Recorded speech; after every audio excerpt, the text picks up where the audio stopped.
The Golden Bird. The first hit. Darkness. Gingerly feeling your way most certainly felt like prison. The Void. What's this? Some of the deep emptiness had been shattered.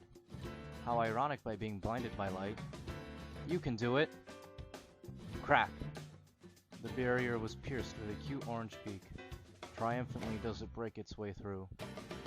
Time. A passing. No sooner.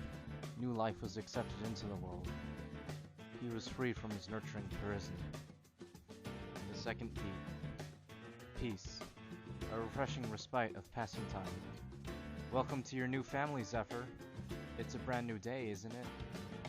Now, play nice. Stop picking your brothers and sisters. Whoa!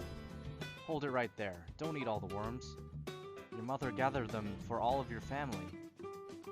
To be able to have great strength to run around the world is good and fine. To steal all of it from your family is bad and wrong. The third impact. Happiness. Running like the wind, leaving all cares behind. Life had never been so great. Sprinting, with all your stamina. Gold feathers ruffled fiercely but smoothly along the great currents. No! Oh goodness. Watch out for that tree! Oh! That was no good at all. Get up and try again. No. This won't do. The final strike. Rest. Returning back from whence you came.